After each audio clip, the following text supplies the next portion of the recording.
Hi everyone, before we delve into the dark corners of the internet, I must warn you that these stories can be quite distressing. As we're about to find out, the internet can be a troubling and disturbing place, and that's why I have the perfect partner for this video in Aura. As we will soon discover in the stories, there are people out there lurking on the internet looking to exploit you. Have you ever had spam calls? Well, I have had a lot. Sometimes I don't even bother picking up the phone anymore unless I know who's calling. You get calls like that because data brokers are gleefully selling your information to scammers, spammers, and anyone else who might want to target you. Your full name, email, home address, health records, it's all out there. That's why I've been using Aura, the sponsor of today's video. Aura shows me which data brokers are selling my personal information and automatically submits opt-out requests for me. We all know how annoying it is to opt out of anything online. That's because they intentionally make it difficult. Aura cuts all that out and saves you time while protecting your information. Aura offers you more than just preventing these data brokers selling your information. They give you an antivirus, parental controls, a VPN, password management, identity theft insurance, and more.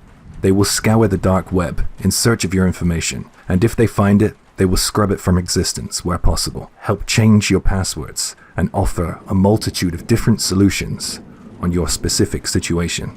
Cleaning up my information not only helps reduce the amount of spam I get, but it also protects me from hackers who could use this information to access my social media accounts, bank accounts, or even other sensitive information.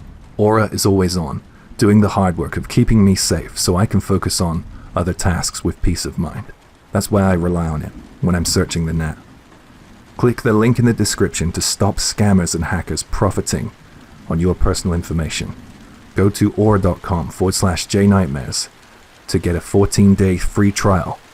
Once again, thanks to Aura for sponsoring this video.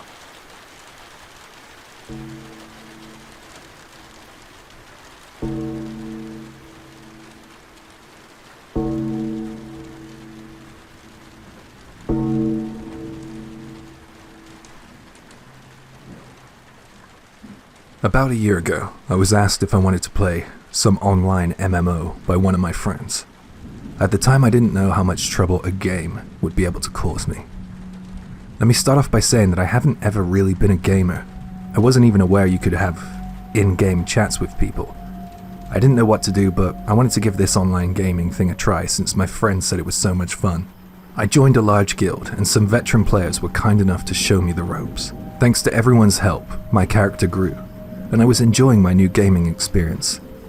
One of the best players was a guy called Masaru. He seemed to be a pro.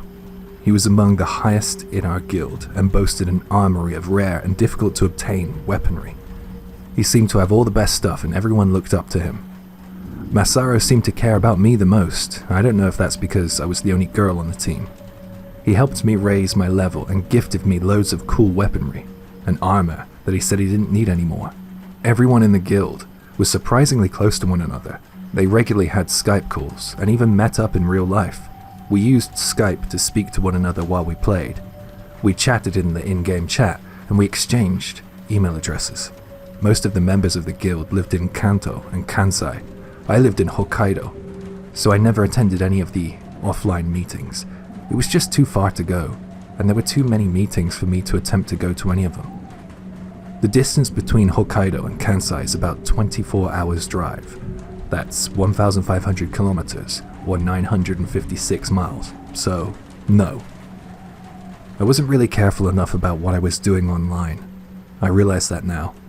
Without thought, I shared personal information about myself with people I hadn't even met, including members of the guild. Thankfully, I didn't reveal my address or my phone number. I'm really glad I didn't do that. Now let me tell you about Masaru. He was a student living in Kansai, and it seemed like every time I logged in to play, he was ready and waiting for me. He was always eager to play with me, and I would get messages like these from the moment I logged in. I found Mokuri. That's my name, by the way, Mokuri. What are you doing at the moment? Are you alone? Oh, maybe not. I guess you could be with someone. Hi, Jay here. If I can just direct your attention to the screen, you will see the messages from this Masaru. One thing I need to point out is every time this Masaru guy would message, he would send these emoticons. So keep that in mind. If nothing else, it adds to the cringe, I guess. Back to the story. He would send these messages to me in a one-on-one chat, excluding other members from the guild. He would send them to me when we were playing as a group and when we were doing our own solo plays. It was pretty intense. I responded dutifully to begin with, but one day I was busy hunting with another one of my friends in another group, and I just didn't have time to reply at that point, so I didn't reply. I just thought to myself, I'll reply to him later. Then suddenly he sent me that emoticon that he uses in the main chat that everyone can see who plays the game. He was supposed to be playing with someone else, but what it looks like he did was go in search of me to see what I was doing. I know it's only a game, but it felt a little weird that he did that. I should have probably realized that this was an early red flag. Because he turned up and started talking to me in the game, in an open environment that anyone could see, it felt as if I needed to apologize for not getting back to him in our private chat. And I feel like that was his intention. Because, he was a veteran and I was this newbie, so I had to show contrition, I guess. So I said sorry, and he replied with, "It's okay, Mokuri, if you have more fun playing with others than playing with me." And he posted that emoticon that was quickly becoming his calling card. After replying to me, he logged out. And that was weird because this guy was always logged in. I was shocked by his lack of embarrassment. My friends were shocked too. It was so weird of him to come over and find me, then do this lame, sulky quit thing. Now I realized that was the point. His unusual obsession with me was beginning to be revealed. Every time I logged in from that day forward, the first message I would get would be his emoticon. The game we played had this friend list built into it, so whenever someone in your friends list appeared online, the list would light up and tell you which part of the map your friend was at. I'm certain that Masaru was sat there waiting for me to log in and monitor my location in-game. I found his actions creepy, and I didn't feel like dealing with him for a while, so I planned on giving the game a break and not logging in for about a week or so. After about a day, at best, of not logging in, I got an email notification to my phone, and I bet you can guess who those emails were from. They went like this.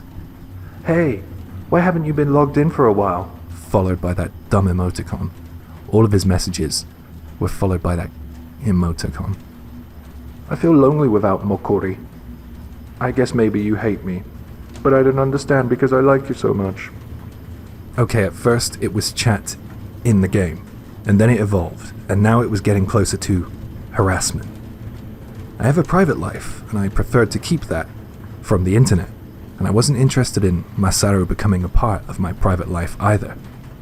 On top of all this was the fact that Masaru was a college student, and I was a working adult. I didn't really have the free time to play email ping pong with him, but he seemed to have endless hours of free time himself. The emails were so constant, it was a nightmare. They would come in the middle of the night, the morning, when I'm at work or on a break. It was too much, so I decided to act. I decided to respond. Hey, when I'm playing games, I want to have fun with everyone who plays, so I don't really want to give you special attention. I have no intentions of doing that. I have no special feelings for you, and I want to make that clear. I'd also like for you to refrain from sending me these emails at all hours of the night. It's annoying. I wrote something like that, and in a matter of moments I had a response from Masaru. It was that emoticon he used all the time, and nothing more. I sighed at the sight of that, and locked my phone. I was so tired of that. From that day onwards I stopped speaking to Masaru, and I stopped playing that online game. Well, I think I might have logged in once or twice more, but I really just couldn't enjoy it again. About 3 weeks after I quit playing online, I got an email from someone else that I used to play with, someone from my old guild. "I haven't seen you online recently, maybe you got busy? But hey, we all miss you, so if you ever get lonely, log back in and hang out with us. Masaru seems to be a lot busier these days. He quit university or something. We don't see him log in at all anymore." Masaru quit university? I somehow felt a bit of a bad feeling about that email. Having said that, I decided that I would log back in when I was free. I replied with some words to that effect, and then completely forgot about the whole thing. A little about what I was doing at the time. I was working as a certified instructor. Basically, I visited educational bodies, and back then I was in charge of free trials. a means of my company to get work, I guess. At the end of each free trial period, participants were asked to fill out a survey. It was a simple questionnaire where you could enter your thoughts on the instructor, me, and what you made of the class and the content. And of course some personal information about yourself such as your name, address, etc. We asked our participants to fill this out online via a QR code. One day I was looking through the questionnaires at the office and compiling the results into a data chart. That was part of my job. I was scrolling through the entries and I froze. My hand stopped rolling on the wheel of my mouse. Hi, Jay here. I will show you a photo on screen of what OP saw. Impression of the class, Masaru's emoticon. Impression of the instructor, Masaru's emoticon. Name, Masaru. Address, Kansai. It felt like all the hairs on my body were standing on end when I saw that. He had found me, and he had attended my class. I couldn't believe it. I still cannot believe it. I racked my brain to try and remember incidences when I might have revealed personal information about myself to Masaru. I think I might have told him I worked as an instructor in Hokkaido's largest city, but nothing more than that, surely. The bad thing about saying that was I wasn't sure if I said that my office was in the building in front of the station or not. I feel like I might have said that, but I'm not too sure. I was so scared that day that I ended work early. And instead of going home, I decided to go to see my parents. They lived a good 200 kilometers away, or 125 miles away. I stayed with them that night. It helped that I wasn't supposed to be working the following day. It was a scheduled day off. In the coming days, I decided to inform my guild friends about Masaru and let them know why I was leaving the game for good. I was told that Masaru had told the guild he was looking for a job in Hokkaido recently, where I lived. I knew I needed to do something about him, so I changed my phone number, email address, and I quit my job. I left Hokkaido after a few months, and I met a guy, and I ended up falling in love with him, and we got married. Although some of what went down was my fault for sharing too many personal details about myself online, it was truly frightening to discover someone I had met online would go to those lengths to track me down. I had no idea that someone who I had met through a game could be capable of acting like that. I guess for some, this may not seem as scary written down, but to me, the person who lived it, it was terrifying, truly terrifying. I don't think I'll ever be as shocked as I was the moment I saw that online questionnaire filled in by Masaru. This emoticon as well. I can't unsee it. And that is the reason why I'll never play online games again.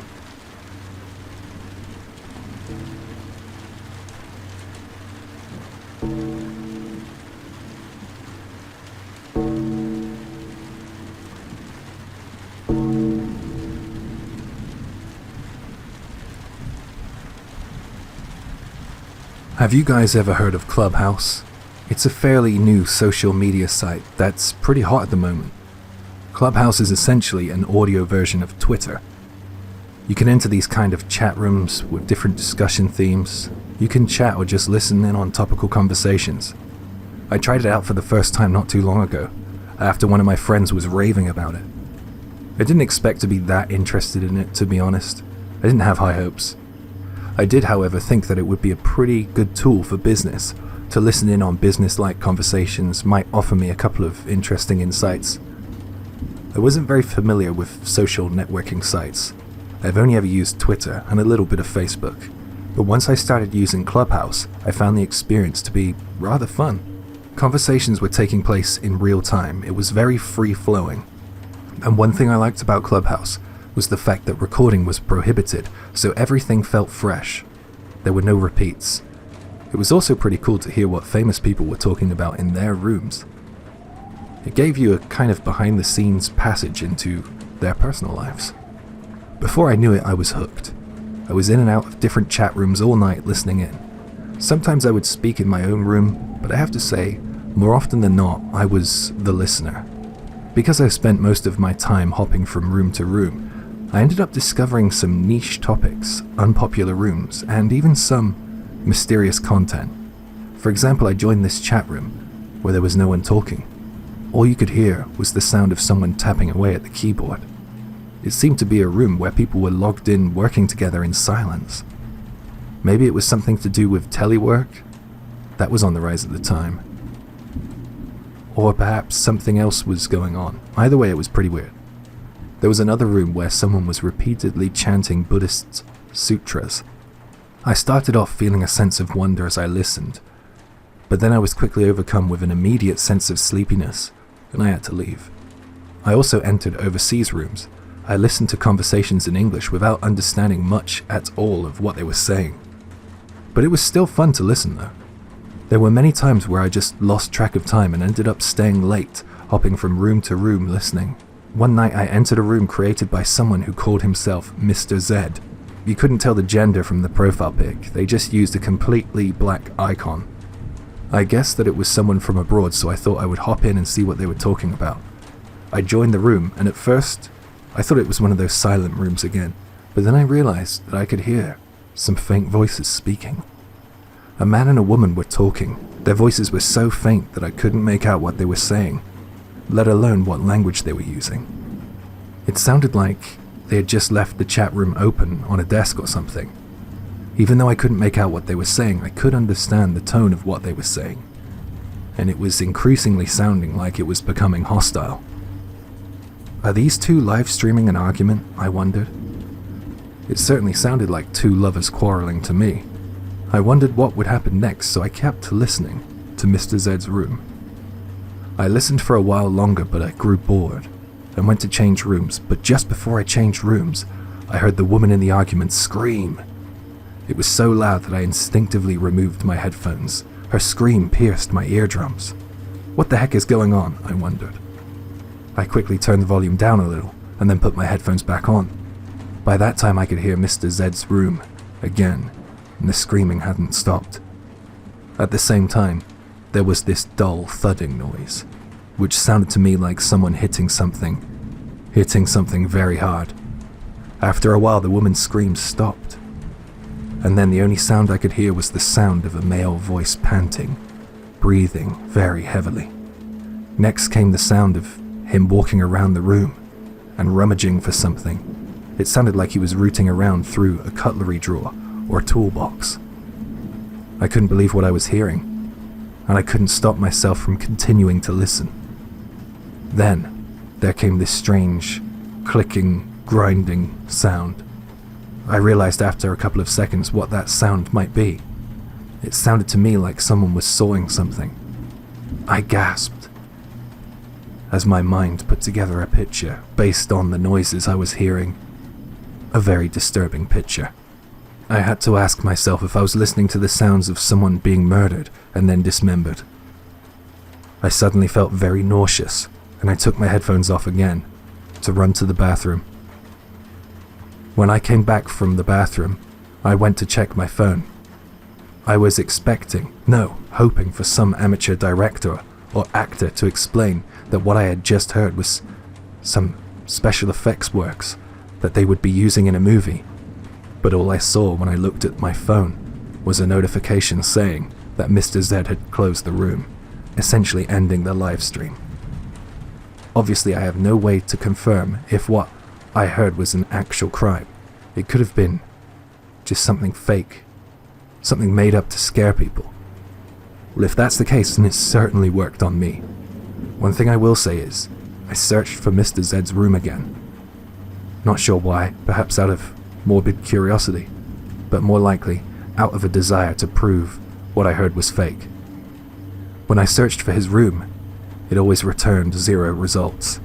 I never saw that chat room again, so if that was a prank, it was a one-time thing to a very small amount of listeners, and that to me just doesn't seem worthwhile.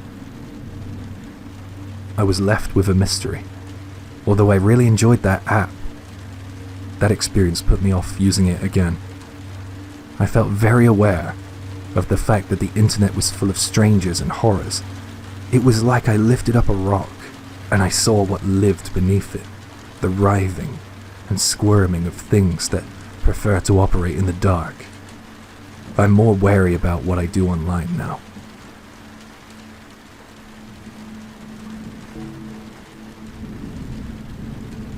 I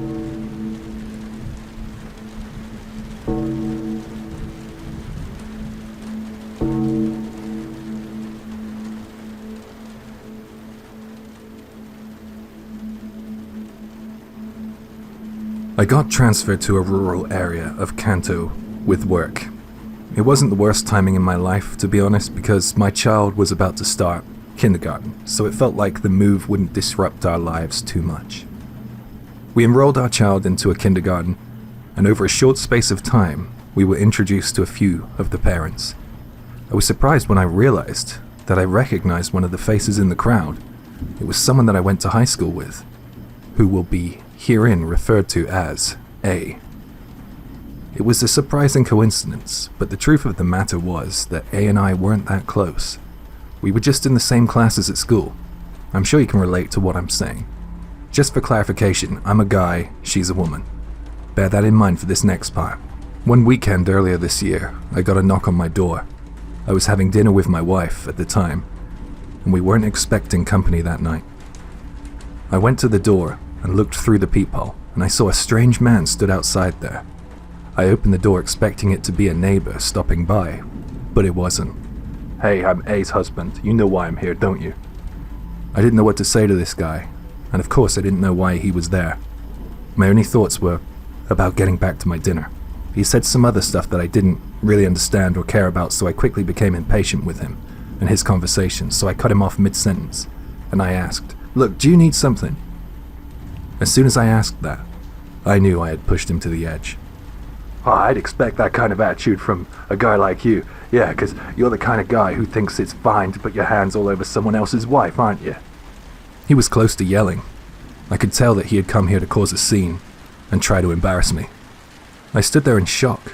I didn't know what he was talking about. Just as I was thinking, "Oh great, I met the local lunatic," I heard my wife padding down the hall towards the front door to join us. She must have heard the commotion. The guy at the door then just thrust a piece of paper at us both and ordered us to read it. I could tell, from the first glance, that it was a printout of some kind. That printout turned out to be from his wife, A. It was her blog postings. That acquaintance of mine from my school days. I looked through it, trying to make heads or tails of what this man was accusing me of. I was utterly shocked to find that the printout was a catalogue of lies. His wife had imagined a relationship between her and me. It was as if she had written down her fantasies. I need to tell you a little bit about what I saw in those pages, so here it goes. I was reunited with... I had such a crush on him at school. Apparently he moved here through work. What a wonderful coincidence. I know where he works and what window he sits by at work. It's so good to have him so close by again. When his wife stepped away for a few moments at kindergarten, he asked me to give him my email address. And I did. It was such a thrill. From that day onward, I received an email from him every day. He took me out to dinner and asked me to keep it all a secret from his wife. Well, I get on well with his wife, kind of. But I liked him too much to stop all the fun, so I went along with his lies. I did as he asked. I can't believe that this guy's sending me such dirty emails, while keeping a straight face when I see him and his wife at kindergarten. Next, he told me that he would take some paid time off and asked if I wanted to go on a drive with him to a secluded area.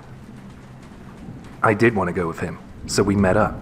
We had lunch at a swanky hotel and then checked into our room. It just went on and on like that. She listed a few more personal details about me which I don't wish to share online, and I have no clue how she found out about them. Needless to say, I didn't check into a hotel with her, I didn't send her erotic messages, and hey, I didn't even ask her for her email address. It was all lies. Her husband wasn't interested in my side of the story though. He just said things like, "Well, if it's not you, then who else moved into our area that she went to school with? Who else has the same name as you? And who else works where you work?" Apparently, these rumors had been spreading for a while. It didn't feel great to know that we were probably being pointed at and spoken about behind our backs. The friends we thought we had made were all likely thinking that I was cheating on my wife, and that just wasn't true. I found out after the fact. A's blog posts began to include plans for her and I to run away and elope. And in her words, we promised each other that we would abandon our current families. This all came out when a friend of A contacted her husband to let him know about her blog posts. Her husband apparently didn't even know that she kept a blog, but became utterly furious when he discovered what she had been writing. He confronted her, and she doubled down with her delusion. He said she cried as she told him about it. I can only assume that those were tears of embarrassment or guilt, but not guilt of cheating, because she was innocent of that, and so was I. Well, those tears and her inability to tell the truth led the angry husband to my door. He didn't seem to be interested in anything I said. He was there to yell at me, and it looked like he wanted to go further than that. I showed him my phone, my emails, but it made no difference. This guy just didn't want to see sense. He said that I could have deleted all the emails and calls, and I could be using different accounts, etc. He was adamant that I had done all the things he had read on his wife's blog. It wasn't until my wife stepped in that he was willing to listen to the voice of reason. Excuse me, but the only proof you seem to have is your wife's blog posts, right? Well, why don't you go and see if you can gather any other evidence, and I'll do my own evidence gathering this side, and by all means, if you find something compelling enough to come back here, I'll open the door to you again. Give me a couple of days. With that, he packed away his little printouts from his wife's bogus blog and left. I was confident in my ability to be proven innocent, so I had no fear when I received an invitation from A and her husband to meet at a family restaurant to discuss our issue further. I guess that some people might find that a bit weird of me and my wife to agree to meet with them, but let me just say, when you've been accused of something that you know you're innocent of, and you feel that all the eyes of the community have been on you for the longest time, then you would be eager, like me, to clear your name, I imagine. We headed to the restaurant. At least it was a neutral setting with many potential witnesses. I saw the husband there with all his printouts again. He wasn't alone though. There, sat next to him, was the cause of all my problems. A, from high school. My wife and I didn't come empty-handed though. We arrived with receipts, literally. Cell phone records, credit card statements, timesheets, business trip information, the whole 9 yards. None of it would match her blog posts. I had an alibi for every occasion. Then, as if a light went on in the husband's mind, he turned to A and said, "If you're not talking about this guy, then who the hell are you cheating on me with?" I was so convinced that A was about to say something like, "I just made the whole thing up because I was bored." My wife agreed with this theory. I just have to quickly thank her for her understanding about the whole situation. It could have been a whole lot worse without her support. So we expected her to say that she made it up, but instead she actually gave her husband the name of some other guy. I didn't know who he was though. I asked her who he was, and I noticed that there was a silence on their side of the table. The name she spoke had significance. I looked at the man, A's husband, and he looked pale. "Are you talking about my brother?" Yep. Surprisingly, she was having an affair with her husband's brother, and seemed happy enough for me to be the shield for that affair. I get it must hurt less when it's not your brother, but why fuck up my life? A started to blurt out some reasons for her affair with his brother at that point. "You always come home late, you work national holidays, you don't care about me or your family clearly. It was inevitable that I would end up feeling so lonely. Can't you see that? Sorry to say, but your brother is there where you weren't." I went ahead and asked the question that had been on my mind since her husband darkened my door. "Why the hell did you involve me? Why did you make up all that stuff about me? Do you have any idea how much damage you caused me?" In response, all she did was wail like a scolded toddler. I knew I would never get a straight answer out of her, but to my shock, she eventually blurted out something close to a tangible reason. She said she was so embarrassed by her brother-in-law's age difference and social status. Apparently he was older than me and only worked part-time. He took her to internet cafe dates, and it was in those moments that she fantasized about high-class dates. And I guess that's where the blog posts started. In the end, I didn't feel any embarrassment. I was proven innocent, and my wife was vindicated for sticking by my side. I was ready to walk away from these two, and I was already looking forward to having nothing to do with them ever again. Before I walked out of the family restaurant's door, the husband stopped me. He approached me and said, "I'm so sorry." I accepted the apology, of course. He bowed his head and made a huge show of it. He didn't need to do that. Actually, that was probably the only point where I felt embarrassed, if I'm honest. The following day, a care package was delivered to our door. It contained expensive sake and snow crab. I guessed that it was another one of his apologies. In the days that followed, A's daughter was absent from kindergarten, and eventually she left the school altogether. A's family seemed to have suddenly moved. I always wondered about where they ended up and what happened to them. I actually was lucky enough to find out a few more details when I went back to my hometown, the hometown where A and I went to high school. I was there to attend a friend's wedding. Apparently A had moved back. Her husband had filed for divorce and taken custody of their child. She initially moved back in with her parents, but they kicked her out for some reason. Apparently she had lots of drinking parties where she would complain about her ex and the circumstances for their divorce. Within a month or so, she was looking for a new partner apparently, so I guess it didn't work out with her husband or his brother. I hope that her husband finds peace and a partner who will treat him right. I wish him no ill, and I hope he can get over that hideous betrayal. I have to be the most grateful to my wife, though, for sticking by me through it all, even though, before we went to meet them at the restaurant, she told me that if they could prove I was having an affair with his wife, then she would cut off an appendage of mine and turn it into a stew. You can guess which appendage, right? Yeah, that one. The best one. I made my wife's birthday extra special that year, and every year since. I'm a lucky guy to have her, and I'm just so glad all that stuff is behind us now.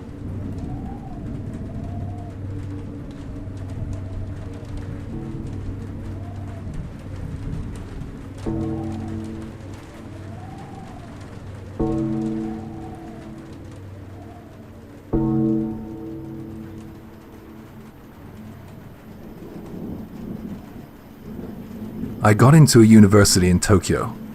It was my first time living in the city, and I was really nervous.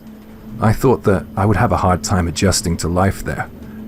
I didn't realize that my problems had nothing to do with living in the city. This happened when I was living alone. I had an apartment rental on the first floor of an apartment block. I can't lie, it was horrible. It was cramped and dirty and just not nice. I just had enough room for a bed and a desk in there.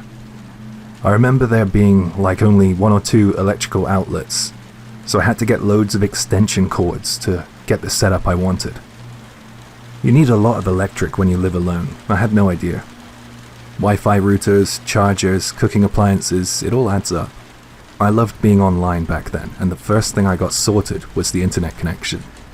I spent many nights surfing the net in that apartment. And it was on one of those nights, fairly early into my tenancy in that room, that I found a weird link online.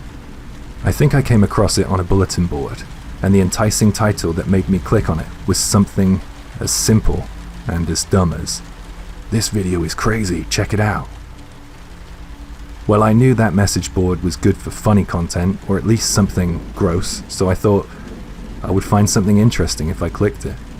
I wasn't ready for what I witnessed. The content of the video began to play, and it was extremely brutal. It seemed to be a gang attack, a foreign gang. I couldn't make out any of the words that they were saying, but I understood the screams of pain, and I saw the sharp and pointy weapons this gang wielded in their attack. They went at one guy with a machete, and they turned him into sashimi. It was horrible. There were blood splatters and severed limbs. The worst part was the disturbing screams of horror and pain. It was heart-wrenching, and also psychologically damaging. I could only stand to watch it for a couple of seconds before I had to turn it off. I had to turn my whole computer off. I wanted nothing more to do with the internet that night. Nothing else happened that night. I felt a little disturbed and shocked, but that was pretty much it. It was the next day that something happened. My laptop, which had been working perfectly until I watched that horrible video, suddenly wasn't working anymore. It wouldn't turn on. My first thought was, oh great, you got a virus from that horrible link. Then I guessed that it could have been a malfunction of some kind. I wasn't sure, so I phoned customer support, but they were no help. I remember testing the USB ports to see if it would at least charge my phone or not, and nothing worked. Did something trip the breaker, I wondered? Maybe there was a power outage in our building. I looked all over, but I couldn't find a good enough reason why the laptop wasn't working. I don't know what happened, but no word of a lie. All the electronic items I had connected to that outlet that was plugged in when I watched that horrible, brutal video no longer worked. My computer, the plugs themselves, my charger, my USB storage drive, they were all broken, and no matter what I tried, they weren't repairable. They were dead. I'm not a spiritual person, but I have thought on occasion that perhaps seeing that video had something to do with why my electronics were permanently damaged. I don't care if it sounds stupid, I'm keeping my identity anon anyways, but I just wonder if the resentment and hate that victim in the video I watched might have carried some grudge for those who watched that video. I don't know why all my electronics needed to be replaced. That's all I got as a theory though. Ghosts in the machine, right?